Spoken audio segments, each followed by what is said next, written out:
time now. Let's do 5-ish minutes and then we'll go to questions. Right, the reason that I'm actually in federal is because of Anthony Albanese in the Labour Party. I've always had the heart for the Labour Party. I was the mayor of the city of Wanneroo for almost 12 years. Prior to that, I was deputy mayor. Prior to that, I was a councillor. So 2003, I put my hand up to be an elected member for the first time ever. It was quite a lot of trepidation to see, and that was only in local government.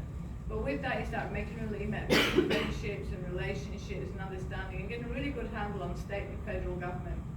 So from my perspective, the City of Wanneroo is an Outer Metropolitan Growth Council, 45% born overseas, medium age 35, 8 babies a day, growing and growing. So you've got to know your community, you know your community well as a local mayor.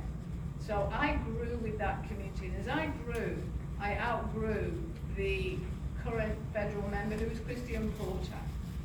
So there's a lot of every time I'd go and ask him for something, it was dismissive, it was no, you're not important, and so there's always that kind of concern about we're not able to achieve the right things for our communities, and a community that was in massive need, no freeway on the borders, there was no train line, there was massive amounts of need for local employment, and of course there's no infrastructure, so nobody would come and invest their businesses there. So I got to start to get really concerned about the economic development of the whole area.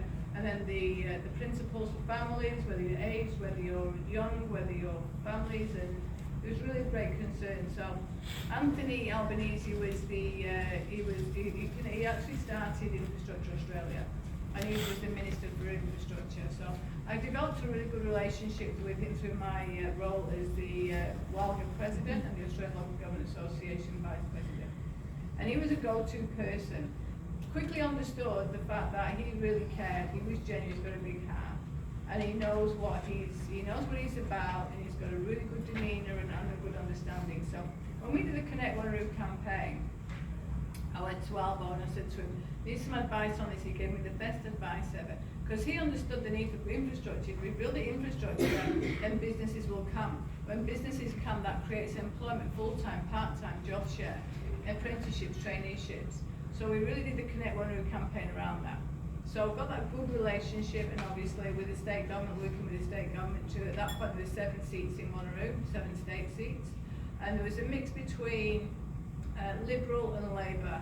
And the Labour was constantly, what can we do to help? How can we get this across the line? So certainly we sort of became, right, there's a state election coming up. Mark was he was the shadow, and Colin Barnett was the Premier. And so we actually turned, 7 seats in the City of Wanneroo all turned red.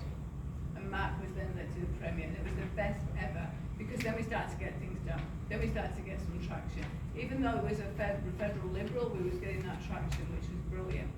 And then the last election, then Anthony came and tapped me on the shoulder. We had $1 billion of investment in the City of Wanneroo for the infrastructure, which is now the Metro Net, the dualling of Marvin Avenue to Yanchep, which is like a really outer metropolitan growth area, and needing that support. So then we had Anthony tapping me on the shoulder. Would you like to run for the federal seat of Pearce? I love being mayor, I love what I'm doing. And he went, yeah, but you've been there a long time, so you've got potential. He believed in me more than I believed in myself. And I said, and I loved him to bits, because I like to say the person he is, the caring, genuine bloke he is, and the fact he's got a big heart. And I liked all of his values, I liked everything he stood for, and I said, you know what, let's give it a go. I said, but I don't even like losing at Monopoly. So I gathered the whole crew together, the team together, the state members together, and we went for it. And we won. And there was 33 booths in Pearce. I won every single booth and got the biggest swing in Australia. First person on the line from Anthony. You did it. And I was shaking. But you know, and from that time to here and now, is that journey has been inclusive, it's been connected, it's been supportive.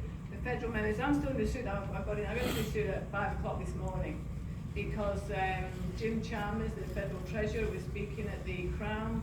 He had the big Crown event, so I'm going to rock the red, which I did. And that was like 5 o'clock this morning, because I had to get up and get myself ready to get down to there for 7 o'clock, and I live in Darwin. Matching. Yeah, we are. Just saying that, Caitlin. Rocking the ring, feel proud, not bluebird inside. And we were there, and you know, Jim got up and he spoke, and he acknowledges, and I just want to the Labour parties, that strong sense of connection, that strong sense of support, it underpins everything. Look at the other side in federal parliament, no one kicking and bitching about one another. There's none of that. It's a very strong unit, a very strong team. And I'm I'm a newly elected person. I was kind of like rabbit in the headlights. I was like the mayor, I was across on my brief, and then federal, it's like, whoa, you're going to be across your brief, you're going to get to know people and all the staffers. It's amazing that is when you've got a team spirit. So the importance of the team, the federal team, the importance of all the support that you know underpins that, the confidence of people in our party, and people that want to join the party, the confidence that they have in the fact that Labour cares, Labour delivers, and Labour is effectively that big family. Is that my 5 minutes gone over? So I will finish on that to say that that's why we're on the Pally Red team, because it's got to be hard, and that genuinely brings out the best in people. What do you think? Yeah, absolutely. I do love that you ladies have dressed. We didn't coordinate. It might be a little bit odd, but if you wouldn't mind standing up and facing these guys, we might do some questions.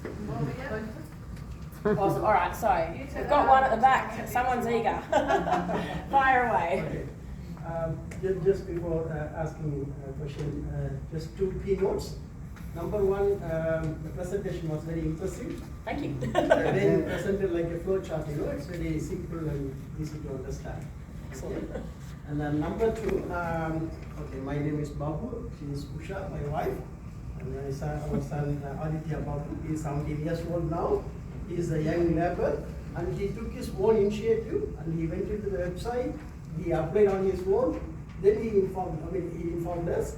Then we really encouraged him to join, and he is more ambitious, and yeah, whatnot. He got a lot of aspirations. Excellent. He looks like he could stand in a booth for hours as well, which is great. Future minister. Okay, so he is in year 11 now. Okay, so now the question comes. Now, like youth labor like him, very young, just 17 years old now. He wants some guidance, from people like you who are experienced. Do you have any mentoring program for youth laborers? Would you guys want to talk about? Okay, I'm asking on behalf of him. Yeah. Awesome. All right. Yeah, well, look, I've had a lot of 16-year-olds, so in fact, Yeah. even younger than that. So I've had a few year 9 and year 10 students as well. A number of schools in my local area do work placements with year 10 and 11. And so I've had a number of teenagers come and do a week in the office. So there's lots of opportunities if you're interested in politics to actually spend time in an electorate office, to shadow a member of parliament. You get to go out to Parliament House. So obviously that's something to negotiate with your school if there is a program like that in place. We can't just take you out of school for a week. But alternatively, as Lauren has mentioned, there's lots of opportunities to get involved outside of school hours. So again, I've got a number of teenage students that help me on weekends. So they'll come door knocking.